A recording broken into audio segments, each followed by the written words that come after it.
I'm not gonna get in the way of the game because, you know, I want to have a little back and forth with Patrick Beverly. I'm Kevin Durant.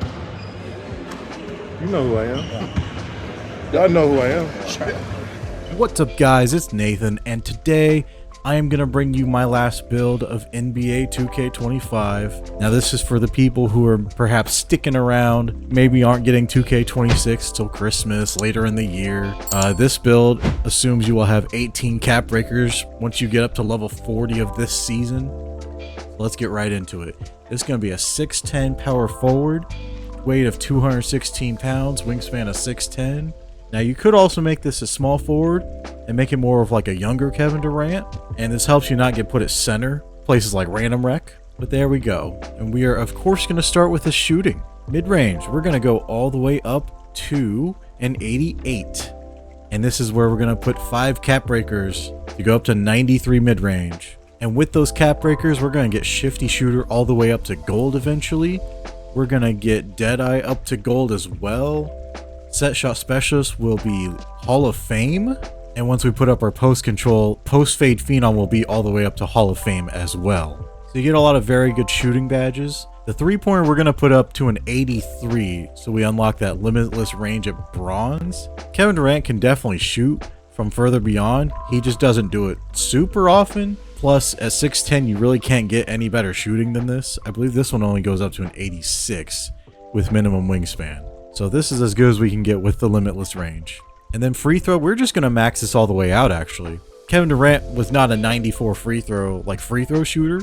But, you know, if you're playing Pro-Am, Proving Grounds, those higher level modes, you're definitely going to want the higher free throw if you aren't too confident in it. Now let's get into the finishing, because this is where it gets kind of interesting with some more cap breakers. We're going to start with the driving layup. Now, if you were asking me to make a Kevin Durant build from scratch, I probably would be like, you know what, 80's fine, maybe 85 for the layup mixmaster. We're going to go higher. I want to go higher! We're going to go all the way up to 88. And then we're going to put another 5 cap breakers on here. That'll get us layup mixmaster at gold. Physical finisher is also going to end up at gold, I believe. Let me double check. So yes, we are going to get the strength up as well to get physical finisher all the way up to gold. So that's going to be really good for your finishing. And going down the line with finishing, we're going to take our driving dunk up to 84. And if you know your signature dunks, you'll know this is where you unlock LeBron James, right at 84.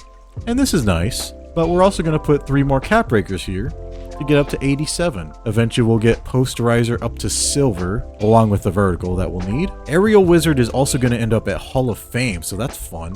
Next we're going to go down to post control because he's got a bit of a post bag.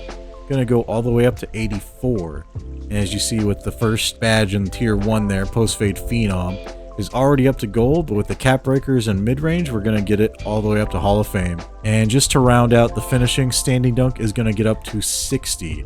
I believe this is tied to vertical later on, so it has to go up anyway. But 60's alright. I mean, it doesn't get a whole lot of great stuff, but you can definitely do some standing dunks with 60. Now real quickly, let's go to the playmaking. Pass accuracy. You know, this is not, a Nikola Jokic build. This is a Kevin Durant build. It can pass in the half court well enough. It's not going to throw full court, so we're going to get it all the way up to 71 for that silver dimer. Ball handles next. We're going to get this up to not 73 where Kevin Durant's signatures are, but we're actually going to go up to 75 to at least get ankle assassin on bronze. I mean, it's not a whole lot of difference, but having the badge is better than not having the badge. Plus you get more animations to choose from at 75. So that's good. Speed with ball is next, and we're going to go right up to the badge. Lightning launch bronze at 68 speed with ball. And of course you'll unlock Zion Williamson dribble style at 60. That's good enough for these bigger builds. Now let's go to the defense. Interior defense, we're going to put this at 70 and tie this with the block later on that Paint Patrol is going to get up, I believe, to silver. Perimeter defense, just max it out. Go to 83. We're going to get Pick Dodger up to silver doing this. Off-ball Pest, as you see, is gold. Challenger silver. Immovable Enforcer is going to get up, I believe, to silver as well. So yeah, you are 6'10".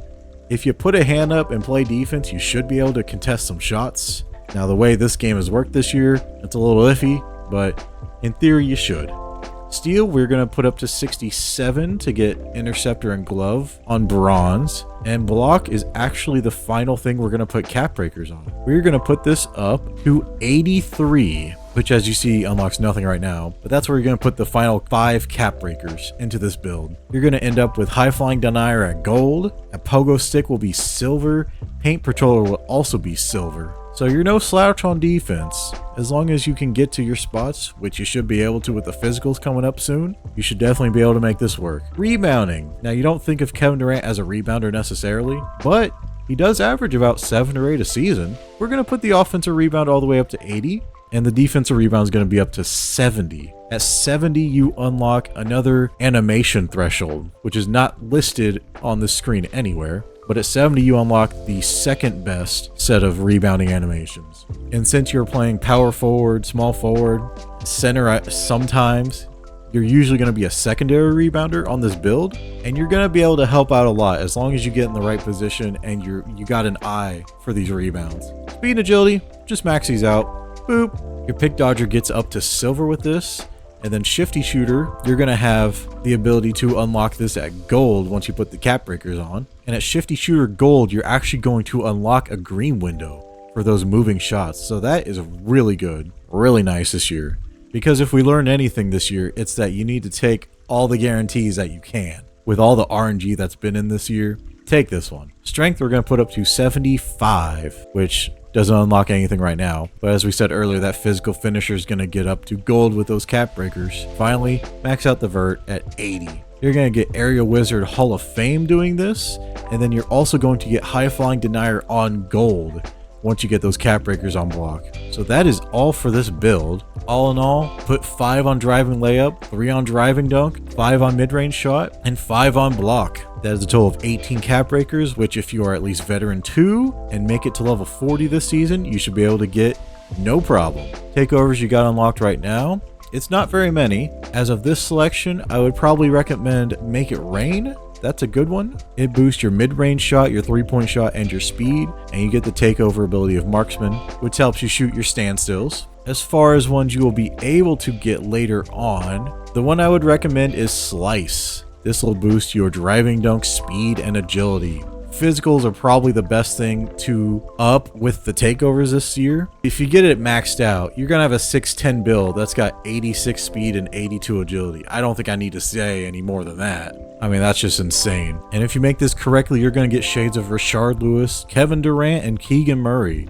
It will say you have built a 3-level scoring threat, which I mean, that's accurate for Kevin Durant. The names are a bit limited this year, especially for non-guards, so this is kind of the best we can hope for. But here's something I found interesting. If you remake this exact same build at small forward, 6'10 minimum wingspan, all that, you're going to get shades of Jamal Mashburn, Paul George, and Brandon Ingram. Now, Brandon Ingram is a guy who's been compared to Kevin Durant like his whole career. They basically given that man the Slim Reaper nickname because Kevin Durant didn't want it. So I thought that was really fun. And then for fun, I tried making this build at center. Same exact thresholds and everything. You also get 3-level scoring threat there. But you get compared to Chris Bosh, Alperen Şengün, and Karl Anthony Towns. And I could see those comparisons a little bit. I mean, there's only really one Kevin Durant in the world. But if you're going to get compared to other guys, it might as well be like shooting bigs. So, fair enough. And real quickly, these are the signatures I put on this build. Feel free to change them if you would like. My jump shot is Olivier Sarr base. Kevin Durant upper release 1 because I really wanted to get Kevin Durant in here. Baluba upper release 2, very quick speed, goes 60-40 blend in favor of Baluba. And look at this jumper, guys. Like, it's real fast, but it's kind of smooth. Like, it ain't bad at all. But yeah, that is going to do it for me, guys. Again, I would not recommend this build unless you are staying on 2K25. That or you have the VC to spare, because let's face it, this company does not need your money in August with the game coming out in a few weeks. Like, whew. So yeah, in summary, don't make this build unless you got the VC to spare or you're staying on 2K25. Frankly, it ain't worth it. But yeah, that's going to do it for me, guys. I personally cannot wait until 2K26 to learn that new builder. It looks similar, but there's a few quirks in there that are going to take some learning. And that's probably what I'm going to be doing the first day. Just trying to learn the builder. Be in there a couple hours for real. Like, I got my build that I kind of want going in there, but of course thresholds are going to be different, animations, all that. Things are going to be different in the meta or whatever. Animations, you know what I'm saying? So that's going to be fun to learn. And once I do that, I am going to bring y'all my first build as soon as I make it. Try and give y'all some tips and tricks on how to make your build good and things to look out for, things of that nature. That'll be fun. It'll be a fun first day, couple days in early access. But yeah, that's gonna do it for me, guys. Thank y'all so much for watching, and I am out of here. Peace.